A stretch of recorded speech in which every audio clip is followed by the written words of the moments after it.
Je viens de Côte d'Ivoire. Voilà.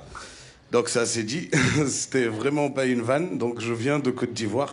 Et puis je suis très fier de venir de Côte d'Ivoire. Vous savez, moi mon père il est arrivé en Côte d'Ivoire, à la base il partait en France. Et ça a été très dur pour nous de l'apprendre quelques années plus tard. Il est arrivé en Côte d'Ivoire, il m'a dit quand je suis arrivé, c'était une colonie française. Nous on vient du Maroc à la base. Ah, on est 4. Et je lui ai dit, mais comment tu es parti en Côte d'Ivoire? Il m'a dit, oui, quand je suis arrivé, c'était le drapeau de la France. J'ai dit, alors? Il m'a dit, ouais, j'ai vu le drapeau, je suis rentré, moi, je croyais... Même les douaniers à l'aéroport, c'était des Français, hein. 4 ans plus tard, l'indépendance est proclamée. Il me dit, je sors de la maison, je vois le bleu, blanc, rouge. Et il a changé de couleur. Il est devenu orange, blanc, vert. Au début, j'ai dit, c'est le soleil. Le drapeau est... Il m'a dit, je suis sorti dans la rue, je vois les douaniers. J'ai dit, c'est pas possible que le soleil, il a fait tout ça quand même.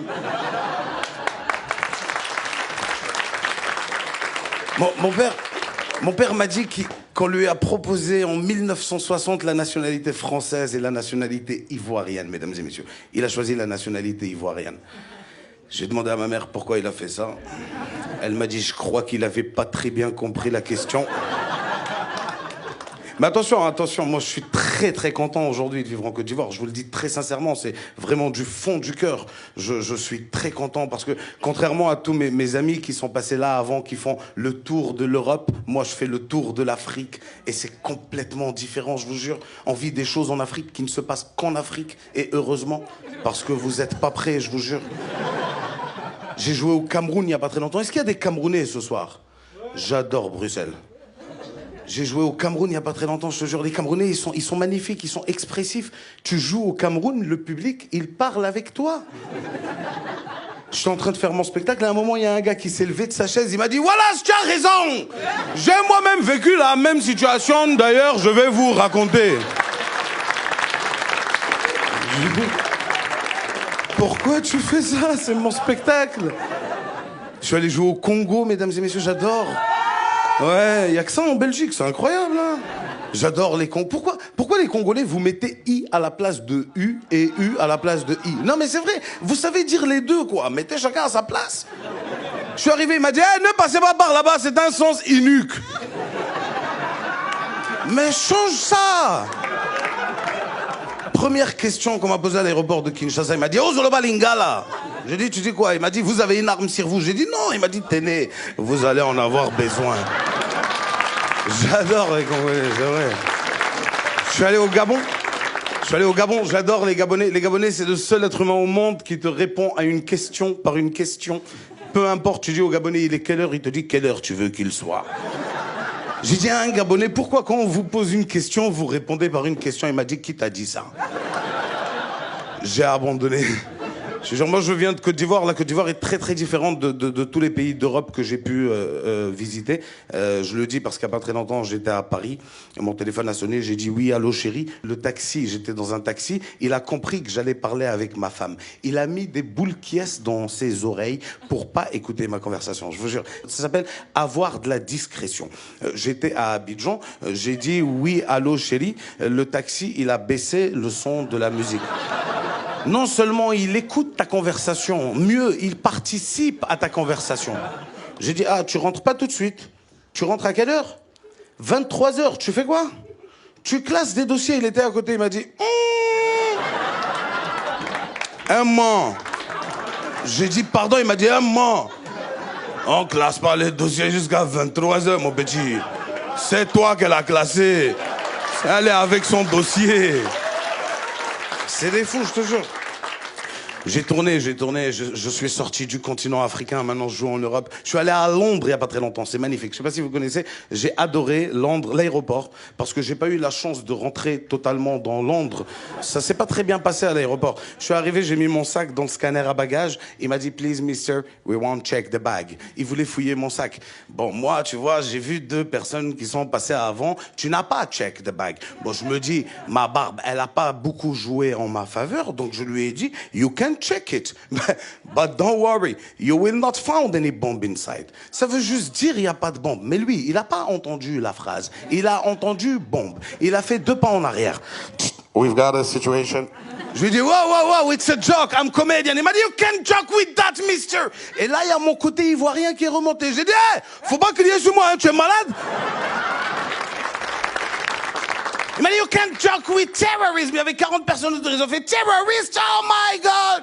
Ils m'ont fait rentrer dans une pièce. Il y avait une télé qui me filmait, BFM TV, je sais pas si vous connaissez. C'est les chargés de com de Daesh. Ils m'ont fait rentrer. Ils m'ont fait rentrer dans une pièce et là, il m'a dit « Why ?» Je lui ai dit « Ouais ». Il m'a dit « Why ?» J'ai dit « Ouais ». Il m'a dit « Why did you say it ?» Parce qu'il n'a pas le droit de dire bombe. Donc moi, je m'amusais. Je lui ai dit « What did I say ?» Il m'a dit « Stop that shit now !» Et là, j'ai été énervé. Je lui ai dit « I didn't say anything. I only say there is not any fucking bomb inside. » On m'a électrocuté.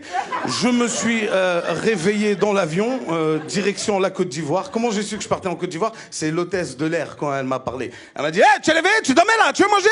Je me suis rendormi direct. Je suis arrivé en Côte d'Ivoire, mesdames et messieurs, fatigué, énervé. Le policier qui me voit, il me dit « Hey, petit, il y a quoi dans tes bagages ?» Toute la rage que j'avais accumulée à Londres, je l'ai versée sur lui. Je lui ai dit « Non, faut fouiller. » Faut fouiller! C'est pas bombe, hein, c'est missile, j'ai mis dedans, voilà! Faut fouiller. Tu connais Kalash? Il y en a. Faut fouiller. Tu connais bombe nucléaire? Il y en a. J'ai ça dans ma valise, oui, il va faire péter la Côte d'Ivoire. Tu connais Kim Jong-il? Lui-même, il est dedans. Il est comme ça. Faut fouiller! Hey, je te jure, il m'a regardé comme ça 3 secondes et il m'a fait... Tu es trop bête. Suivant. On n'a pas peur, nous. Nous, quand la grippe aviaire elle est arrivée en Côte d'Ivoire, c'est là qu'on a mangé poulet.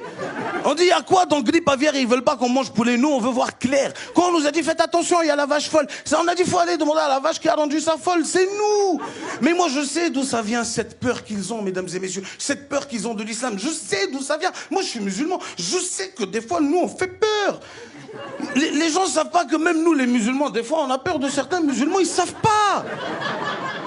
Va à l'église le dimanche et écoute le prêtre parler. Tu ne l'entends pas.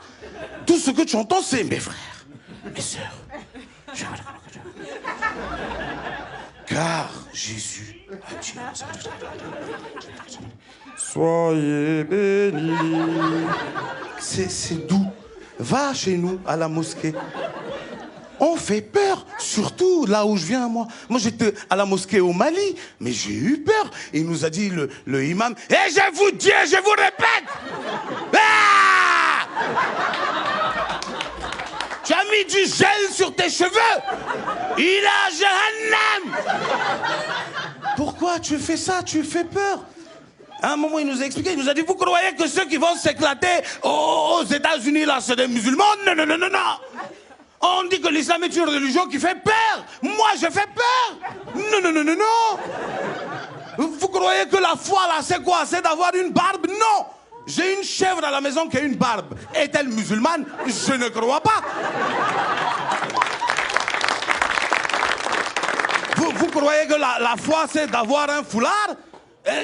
Elvis Presley, là, il mettait un foulard sur sa tête, mais il n'est pas musulman. La foi, mes frères, est dans le cœur. Et quand il a touché comme ça, il a remarqué que son portable a disparu.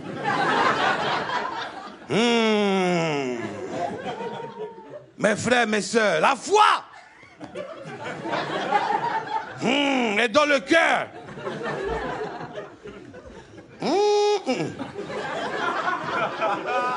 Mes frères, mes sœurs, la foi...